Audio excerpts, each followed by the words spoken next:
Welcome back to the Anglotopia podcast, where we explore everything related to British culture, history, and travel. This week, our guest is journalist and historian Robert Hutton, who has written an extraordinary new book called The Illusionist, which is right here. This book tells the incredible story of Colonel Dudley Clark, a master of military deception during World War II, and how he used his ingenuity to outwit the Nazis and shape the course of the war. So today, we're going to dive into Clark's eccentric personality, his fascinating career, and the legacy of his brilliant strategies. It's an exciting, untold chapter of British history that you won't want to miss. So welcome, Robert. Hi, great to be here. Thank you for being on the podcast. What initially inspired you to write about Colonel Dudley Clark, and how did you first encounter his story? So the first time I came across the story of Dudley Clark, or the first time I came across him, was over 10 years ago, when I was a reporter, and we used to go down to the National Archives in London every so often when they would open up secret wartime files, among many other kinds of files. And one of the files they gave us was on the arrest of Dudley Clark, which is an incident in 1941 where he's arrested in Madrid. And crucially, he's arrested because he's walking down the main street of Madrid dressed as a woman, and which is not the kind of thing that the Spaniards stood for in the early 40s.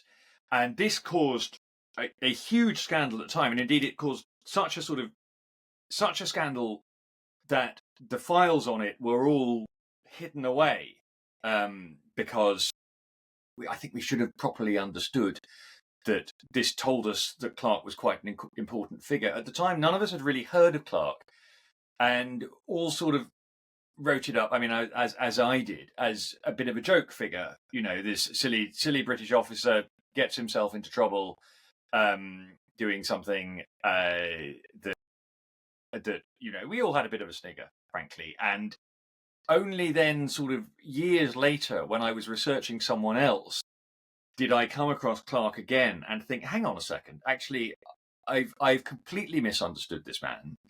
He's actually really important to the war. And the reason why the files on his arrest in Britain were hidden away and not, you know, sort of filed with everything else is because his arrest was a huge scandal, because he was so important to the way that the war was being fought. And so that sort of led me to think, well, okay, maybe maybe this guy's worth a book. And then you start to dig into him and look at exactly what it is that he did during the war. And I realized that this man, who at the time very, very few people had understood what he was doing, when he's arrested, and news of his arrest gets back to London, the people who meet to discuss what to do about this are the Chief of the General Staff, so the most important soldier in the country, the Foreign Secretary, the most important diplomat, the War Secretary, the politician who runs the Ministry of War, and Winston Churchill. These are the men who are running the war in 1941. America hasn't come in yet. And they're sitting in a room to discuss what to do about Dudley Clark's arrest. And that just, I'm sort of embarrassed in retrospect, because that's a clue about how important he was. Those guys had other things to do. So because he was so good at keeping what he did secret, and he always thought you wouldn't really be able to understand the war unless you understood what he'd done. But then he was never allowed to talk about what he'd done. So there was this paradox where, as I say, he remains an unknown figure. If people have heard of him at all these days, it's probably because there's a BBC series called SAS Rogue Heroes, which may have made it to America. And he appears in that. He's played by Dominic West, and he appears in that as this sort of loose and mysterious figure.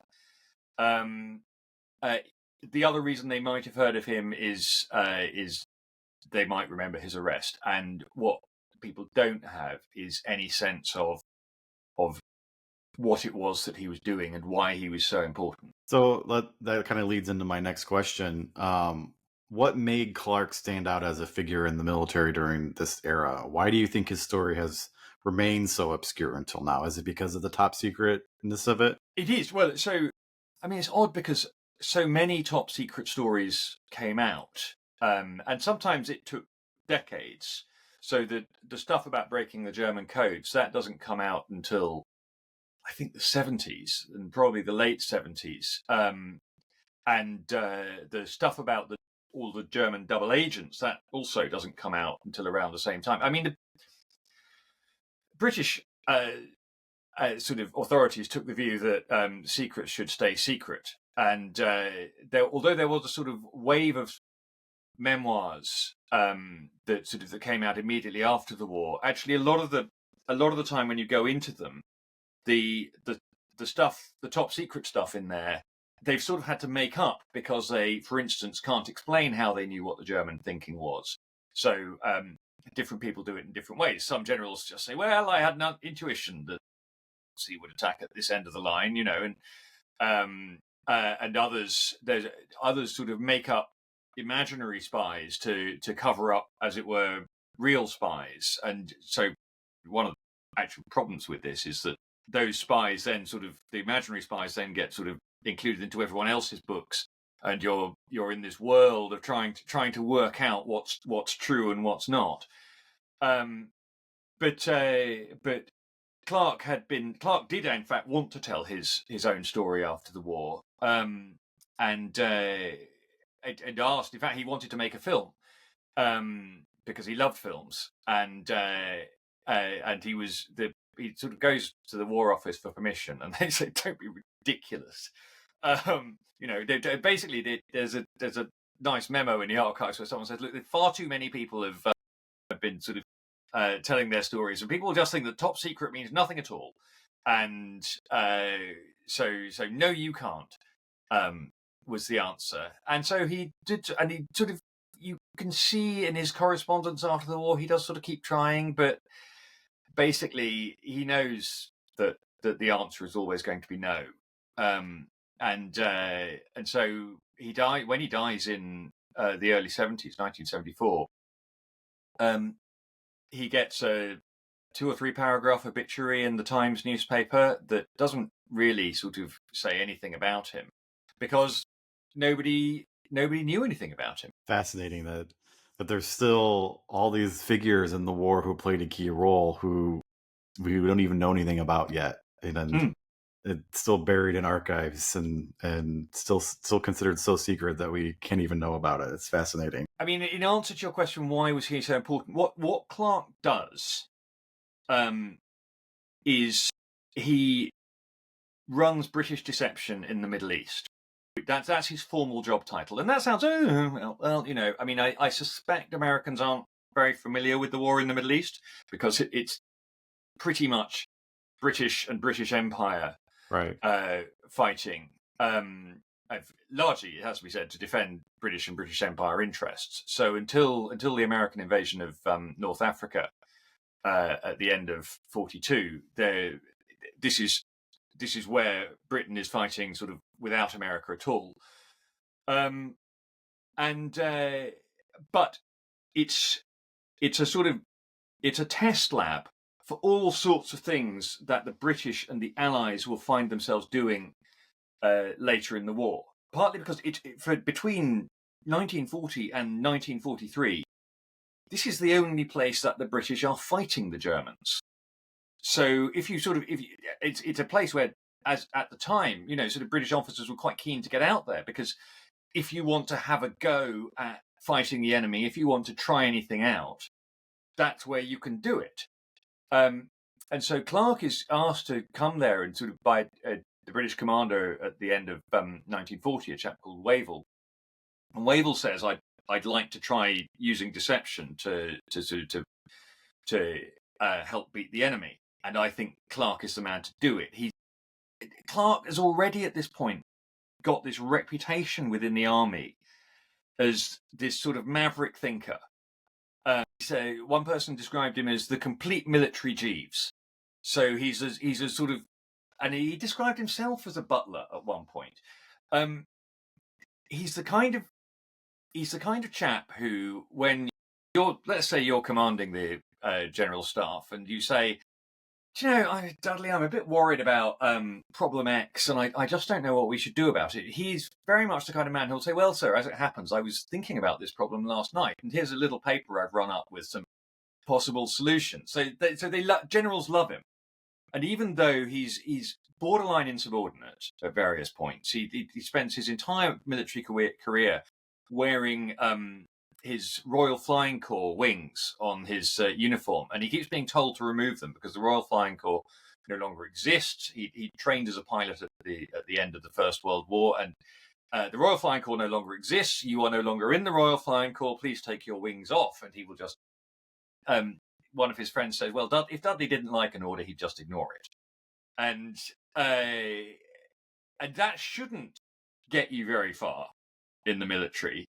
But it gets him far because generals can see, actually, that he's this kind of person who it's kind of handy to have different thinkers around. And Clarke is a different thinker. So when Wavell wants deception, wants to try out deception, Clarke is the man he goes to. And the two of them spend 41 sort of working out how you can fool the enemy, what the limits of that are, and what the possibilities of it are. And by September 1941, Clarke has come to the conclusion that, as he says, you can use this to win the war. And he goes back to London and he says, what we should be doing is developing a plan to win the war using deception. So it's not like military deception is not a novel idea. It goes back at least as far as the Trojan horses. The Chinese have been doing it. You can find military deception in the Bible. It's absolutely a sort of an ancient and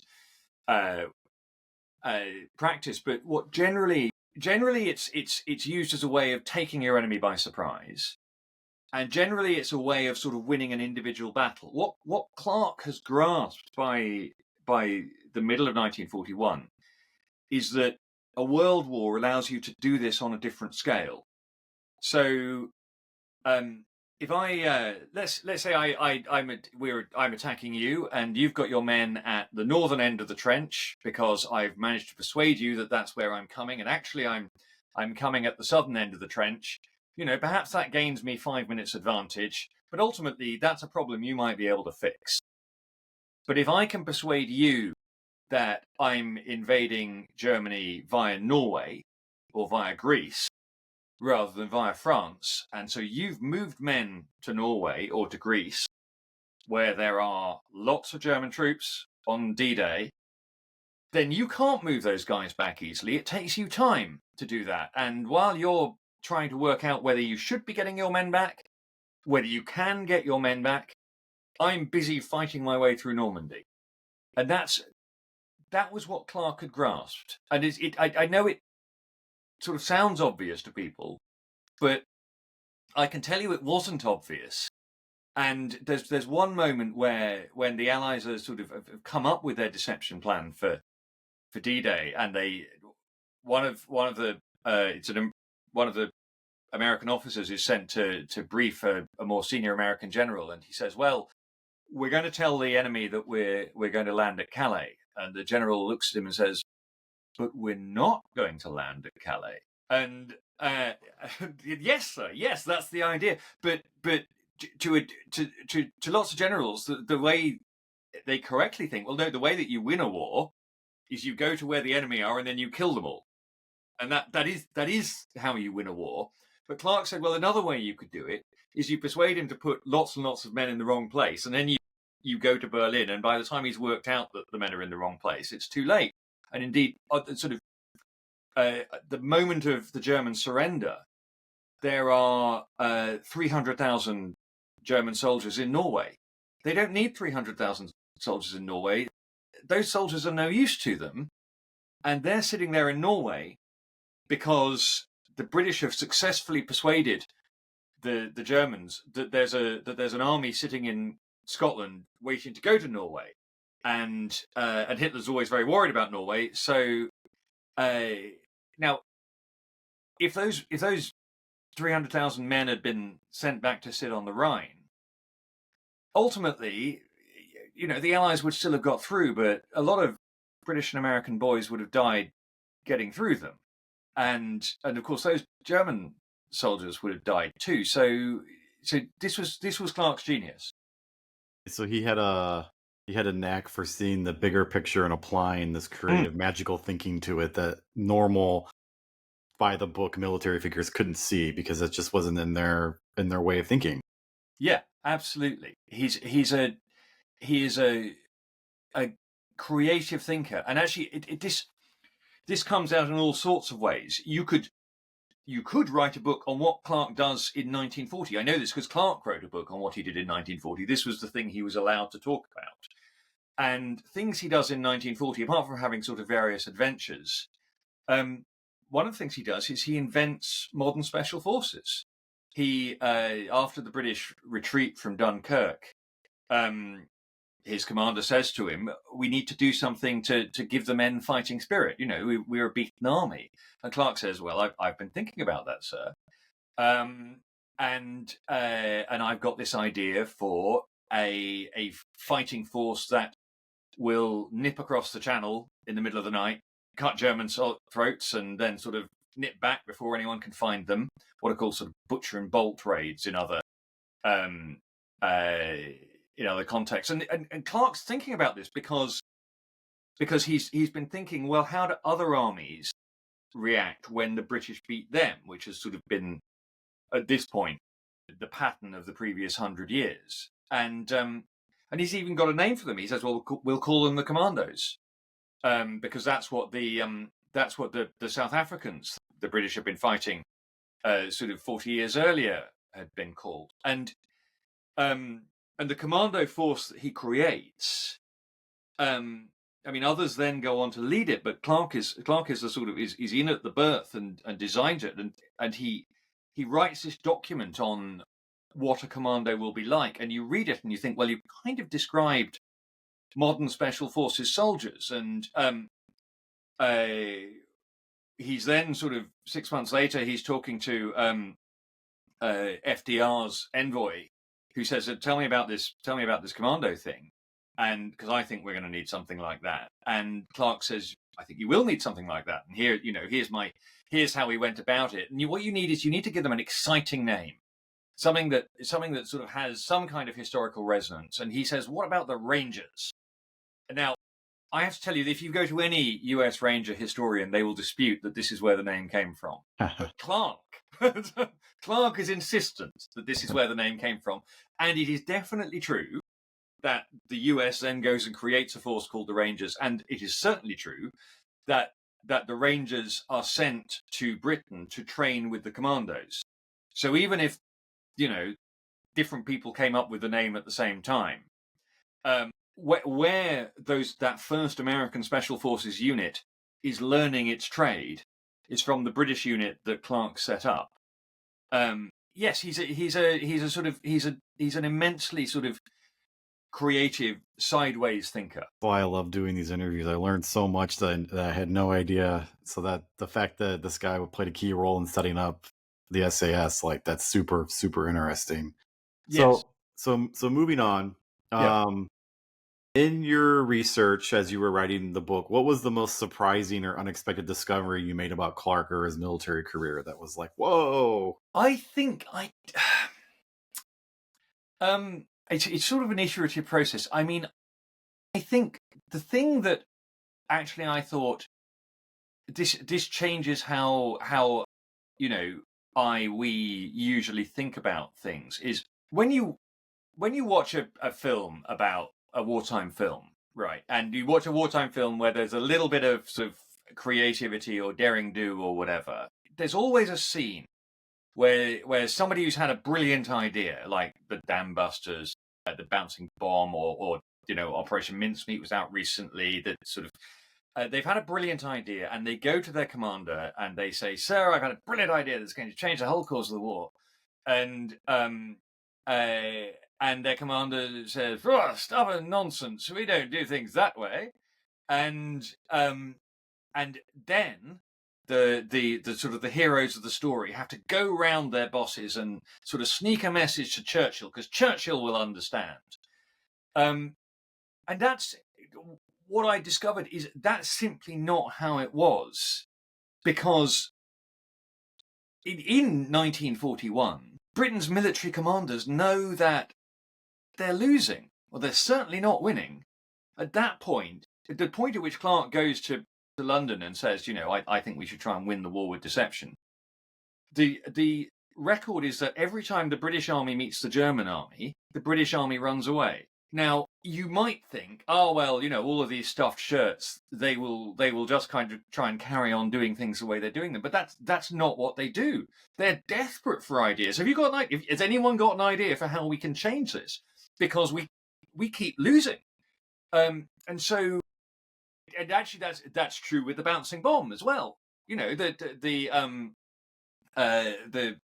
RAF was desperate for a way to destroy these dams in the Ruhr. It seems to be true of almost all these stories, that actually sort of British commanders were incredibly receptive to people who had interesting ideas, because they knew that their backs were against the wall, and they knew that what they had been doing wasn't working. So I think that's the thing that most sort of I just hadn't realised the extent to which actually there were lots of people who were sort of willing to be open to creativity. Interesting. So, Clarke's work focused heavily on deception and psychological warfare. Can you tell us more about these techniques that had never been used before during this aspect of the war? Yeah. So what Clarke realizes is that the way that you deceive someone is you tell them a story, or better yet, you lead them to tell themselves a story. And actually this is fundamental to how we are as humans, that whenever we look at something, we're sort of telling ourselves a story about what it is. That's just how our brains process. And Clarke's great advantage in doing this is that his uncle, Uncle Sidney, had been one of Britain's leading amateur magicians. So, and Uncle Sidney is Dudley Clarke's godfather. He definitely there is evidence that he taught Dudley how to do magic tricks.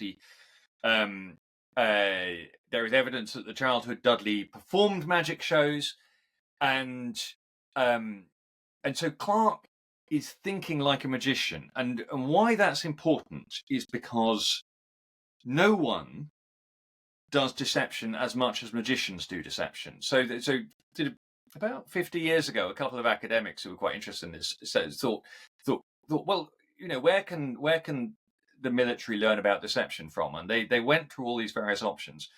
Con men obviously do deception, but a con man, might run one con a night. If he's busy, if he's doing a short con. A magician doing a magic show for children will do 30 or 40 deceptions. I did a magic trick to promote the book. You can find it on YouTube. And for that 2-minute magic trick, I had to learn 3 different sleights of hand, and which is incredibly hard work. But what that taught me was that magicians really do an awful lot of deception. And Clarke, when you see how he's sort of, because thankfully we have his notes, you see how he's thinking about his deception operations. He is using the language of magicians. So he's talking about effects, for instance, which is how a magician talks about what you will perceive has happened. A lady has been sawn in half, a rabbit has been pulled out of the hat. That's the effect. And Clarke is saying, well, when he's thinking in his literally the first one of these he's doing to deceive the Italians at that point.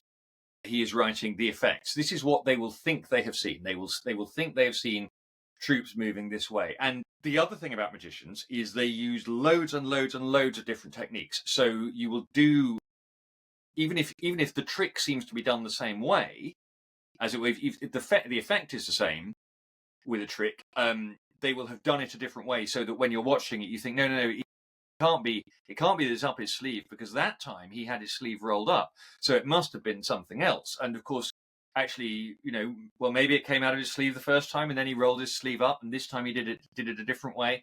That's deliberate to mislead you. So Clarke's thing was, as one of his colleagues said, never hand the Boche a thing on a plate. So let him think he's worked it out. So they would leave all of these clues for German intelligence to pick up. They would fake photographs, for instance. When one of the things that I think people know a bit more now, thanks to the SAS drama, is that the SAS starts its life as one of Clarke's fake units, and because Clarke knows the Italians are worried about parachutists. There are no parachutists, but maybe we can make them think we've got some. So he creates this special air service unit, and he plants photos in a newspaper of these guys going to train. He puts dummy gliders out for enemy spies to see and photo reconnaissance to see. They have a run over Egypt where they drop, not men, because as I say there are no parachutists, but they drop sort of parachutes attached to other things out of planes so that there are things for people to report. They drop envelopes addressed to people in the Special Air Service in places where they think that there are enemy spies working. They, in fact, send 2 men out in SAS uniform to wander around Cairo with this whole story that Clarke has worked out, incredibly detailed story about where the unit's training and what they don't like about their planes, and and these are the types of guns they use, and all the kind of things that soldiers gossip about. And these 2 men are sent out with this very detailed narrative, just really in the hope that that word will get back. And Clarke, all of this time, Clarke is thinking like a magician, and he's thinking, how can I? The magician doesn't say to you, "I'm sawing a lady in half," necessarily. They just they perform a trick, and they let you tell yourself what's happened. And that's Clarke's genius. And actually, when you look at, it's one of the things that people continue sort of to not understand about deception was, as I say, you do lots of little bits and you let people sort of put it together themselves, but wrong. He was a great. He had a tremendous grasp of human psychology and how it is that enemy spies and enemy intelligence officers would think. I love this idea that the Africa campaign is his stage, and Yes. the Germans are his willing audience, wanting, and he pulls the wool over their eyes. I think it's great. It's an interest. Yeah, it's so interesting how just little bits of information can have a butterfly effect like that. Well, that's what we're all. But that's how we're all working the whole time. You just have to sort of think about how your brain works when you walk up the road and you see a car crashed into a wall. You tell yourself a story about, well, what must have happened here. If it's a Sunday morning early and you see a car crashed into something, you think, yeah, that's probably somebody late on Saturday night who's had a few too many. You create a narrative for yourself, and Clarke grasps that that's what enemy spies who are being asked constantly this question: where are the British? How many forces do the British have? What are they doing with them? What are their weapons like? All the questions that intelligence officers are asked. They are trying to answer these questions, and Clarke is saying, well, here's a clue, here's a clue, here's a clue. You put it together. And he thought of himself as passing jigsaw pieces.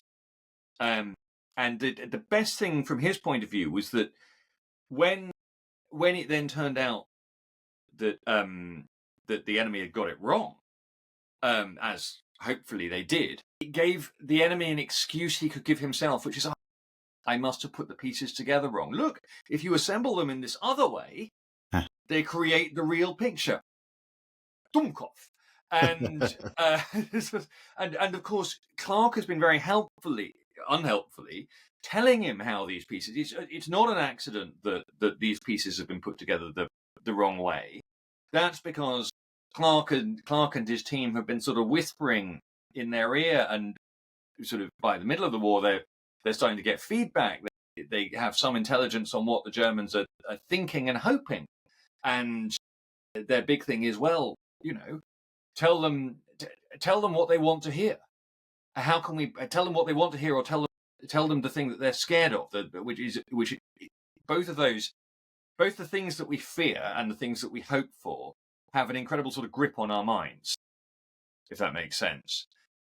So they will be incredibly receptive to either of those stories if you want to tell them to. So on the idea of what's going on inside the German minds, at any point do they realize they're being deceived, and do they start applying these techniques in their intelligence? Like, are they completely oblivious to the whole war, or do they see what's happening eventually and say, we need to start doing that rather than just being the Gestapo and scary? So, well, there's several answers to that question. There is a crucial moment. The one bit of deception that people who've heard of British World War II deception have heard of is Operation Mincemeat, which is the film a couple of years ago. Great musical. Now I don't know if it's made it to Broadway yet, but it's a fantastic stage show in London, and I'm sure it will make it to Broadway. And that's this plan to float a corpse of what appears to be a British officer off the coast of Spain, which is carrying letters that suggest that the invasion of Sicily is a feint. It's a pretend invasion, and that the real invasions are going to come in Sardinia and in Greece, which, sort of, for people who aren't familiar with that, Sicily's kind of in the middle of the Mediterranean, and Sardinia is to the west of that, and Greece is a long way to the east of that. That's important because if we can persuade, goes the argument, if we can persuade the Germans to keep troops in Greece, then they won't be in Sicily. Now, mincemeat is run out of London, and it's come up with by a guy called Ewan Montague. And Clarke is, in fact, at this point, in charge of all of deception in the Mediterranean. So he has to sign it off, and he's torn on it because he loves the story, he loves the idea, and you can see that he would. He loves theatrical things, he loves clever things, and here's a clever theatrical idea. So he loves that side of it. On the other hand, his whole thing is, we shouldn't ever, no individual bit of deception should, he says, ever be used to play for too high stakes. Don't give the Boche the thing on the plate. Just let him, don't essentially hand him the whole picture, hand him puzzle pieces. And so Clarke and Montague have this row, and in the end, Clarke gives way and says, okay, fine, you can do it. The problem with mincemeat is that when the invasion of Sicily turns out to be the real thing, there is the only alternative explanation for German intelligence is the British played a trick on us, because here was this corpse and it was carrying these letters, and those letters are clearly false, and so clearly they tricked us. And always before this, Clarke had said, well, look, we give them an alternative explanation. We made the mistake. And Clarke had been doing this sort of ahead of mincemeat. Ahead of the Sicily invasion, he's been having commandos paddle up to Greek beaches and sort of leave evidence that reconnaissance parties have been there, and they've got partisans in Greece blowing up targets in the way that they might be if an invasion was coming. And so he's been doing his lots and lots of little puzzle pieces, and then sort of Ewan Montague pitches up and just hands a great big puzzle piece to the Germans, and it works. And it's persuasive on the Germans, but afterwards the Germans say, well, the British must have fooled us. And Clarke said after that, He said, we were always operating in an atmosphere of suspicion. That said, that's one part of the answer. There's this fantastic memo from April 1945. There isn't a lot of April 1945, the war is basically over in Europe. Hitler's one of Hitler's most senior soldiers sends this memo that says, I think the British have been using deception quite a lot, and maybe we should try some of that ourselves. And you sort of think, well, I mean, bit late. Yeah, but but also that would have been a better insight to have 3 years ago. They never understand what the British are doing, and indeed afterwards they never understand. And indeed on the British side, on the Allied side, very few people really grasp the full extent. Even Churchill sort of keeps getting confused by what's real and what's not, in terms of sort of, because one of Clarke's great work is to make the British forces, the Allied forces, look much larger than they are. I mean, they even invent, I think, an entire US carrier fleet that is sort of moving around at one point. There's vast numbers of imaginary soldiers that Clarke has created, and everybody sort of loses track of what's real, except Clarke. And so the Germans never grasped that. The Germans do deception? Absolutely. The great, possibly the single greatest piece of military deception in the war is that the Germans managed to take the Soviets by surprise when they invaded in 1941. And that's an interesting one, because the Soviet soldiers on the ground weren't fooled. They could see the German build-up, and they were sending messages back to Moscow saying, boss, there's an awful lot of Germans on the other side of the bridge. And the British aren't fooled. Because the British are reading German codes, and the British are sending desperate messages to Moscow saying, Hitler is coming for you. And only one person is truly fooled, but that person is Stalin, and he's the only person who matters. And he's fooled because he is telling himself a story, which is, I have got time. The person who breaks the pact that Germany has with the Soviet Union will be me, and I'm not going to do it yet. And so ultimately, this is an example of how you only, if you fool the right person, that's the only person you need to fool. And so when the Germans do attack in the middle of 41, the Soviet forces are effectively taken by surprise. So other people do it. Nobody does it quite the way that the Allies do, the British and American Allies do it. It makes you wonder if, with all the movies and history books that have been written about the secret services during the war and everything, it makes you wonder if these techniques would still work now, if now that everybody knows about them. Well, this is the other thing, right? So after each war, where they generally in the First World War, there's successful examples of deception being used, and after that, commanders say, well, that was brilliant, but that will never work again.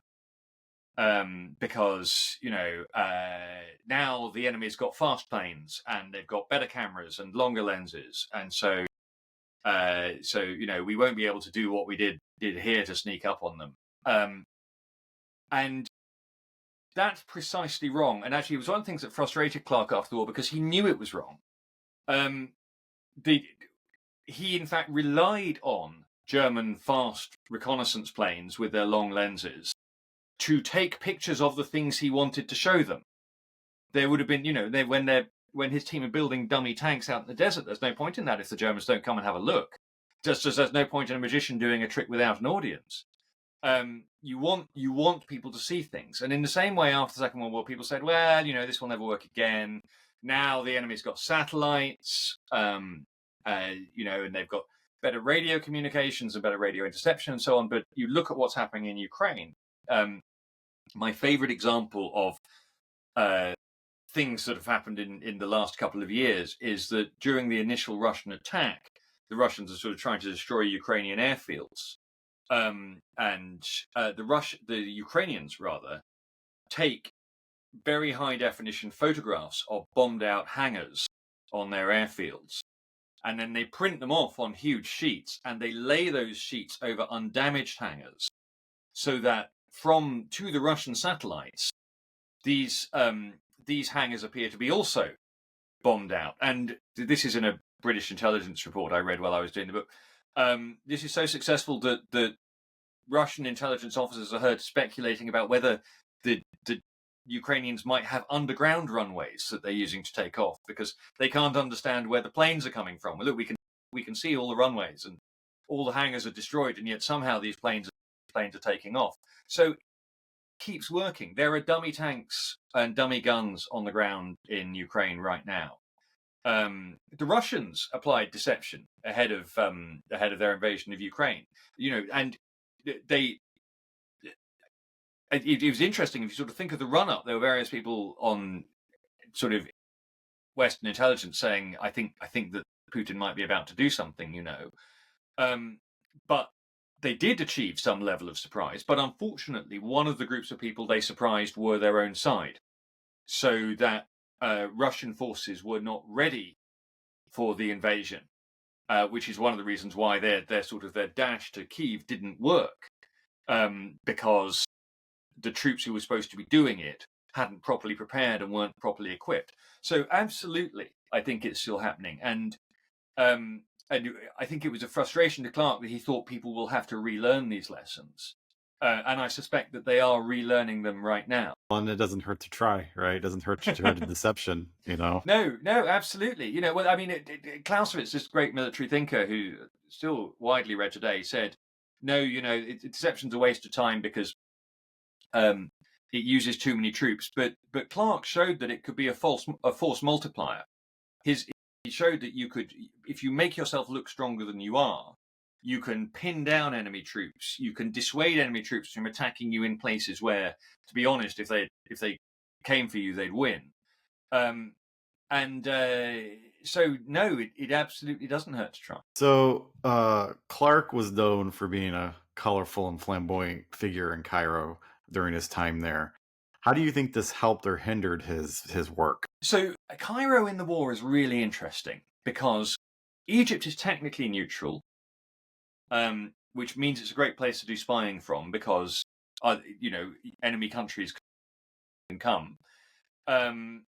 But it's also it enjoys the protection of the British Army, in the sense that the British, because of the Suez Canal, which is Britain's link, it's the short way from the Mediterranean to the Pacific and the Indian Ocean and so on. And so rather than having to go around the bottom of Africa if you want to get to India, British ships can just go through the Mediterranean and on to India. From British perspective, Suez is massively strategically important, and so Britain has its army there, and in fact, his British officers are behaving rather as though Egypt was a colony, which will have, after the war, there will turn out to be a large number of Egyptians who really resented that, and it continues to have echoes to this day. In fact, the sort of, but it's a really great place to spend the war because everything is for sale there. Whatever vice you might have, there is somebody in Cairo who will cater to it. And there's no rationing in the way that there is back in London. So London, in the early 40s is a fairly grim place. It's a dark place at night because you have to turn the lights off because of the blackout. You can't get loads of things. In Cairo, you can get anything. And so it is this sort of place of license. And it's always been this place where, even before the war, sort of British people who wanted to live, how should we put this, beyond the strictures that were imposed on them by British morality. Go to Cairo. It doesn't count in Cairo.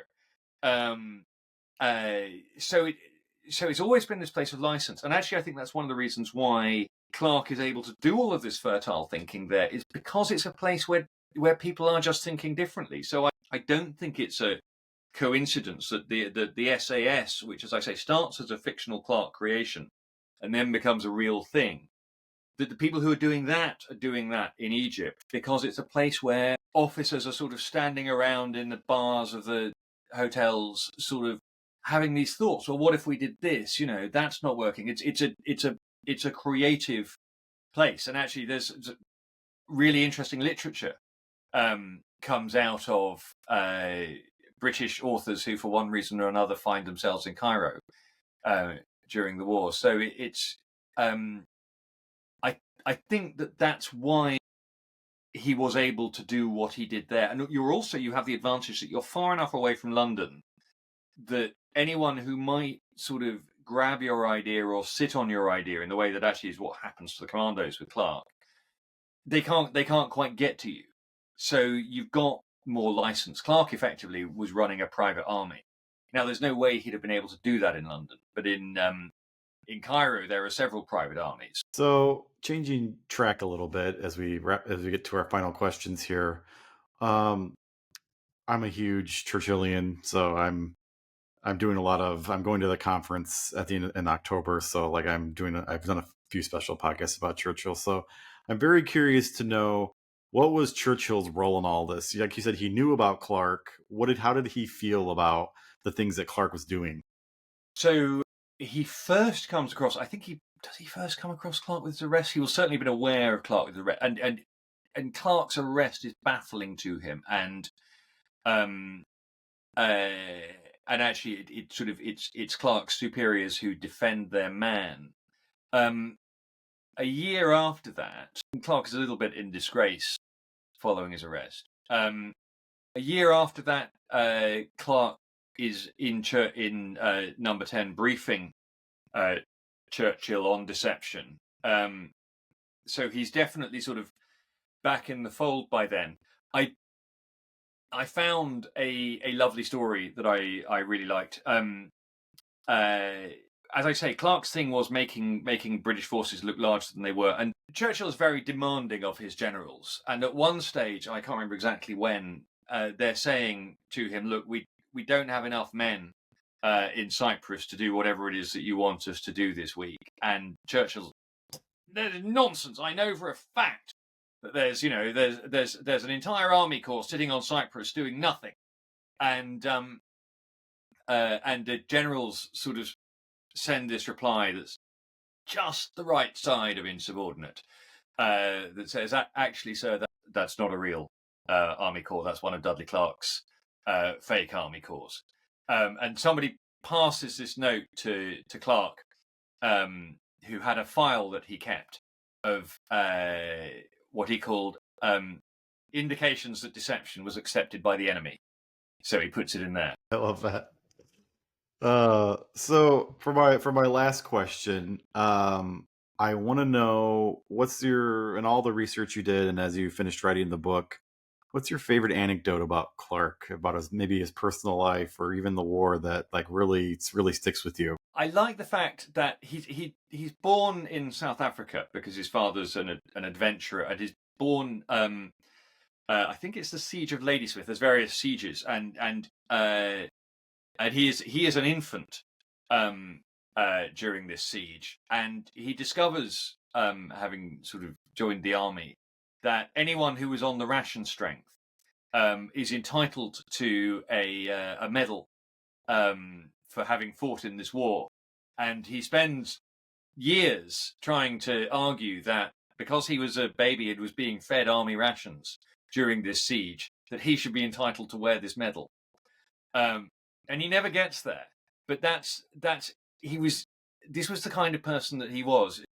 Sort of stories attached themselves to him, and his friends believed he was capable of anything. There's an anecdote that I'm unable to nail it down, but that one of his friends told, that when Clarke was a younger officer and he and a friend were heading to London for a weekend of fun, but didn't have any money, he told his friend to nip into the gentleman's toilets and take his suit off, and then he left him there, and he takes the suit to a pawnbroker, and borrows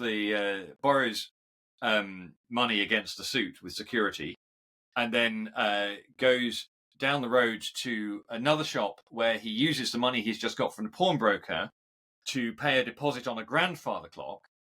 And then he takes the grandfather clock to a second pawnbroker and he pawns the grandfather clock.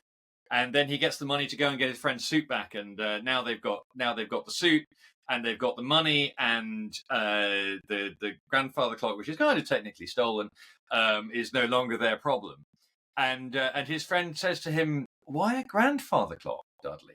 And Clarke says, "My dear fellow, the grandfather clock is so respectable." Love that. That is a great note to end the interview on. And so thank you for joining us on the Anglotopia podcast, Robert. The book is called The Illusionist, and it's available from booksellers everywhere. We will put a link in the show notes. If you enjoyed the Anglotopia podcast, please don't forget to subscribe, leave a comment, or hit the like button. See you next time. Thank you, Robert.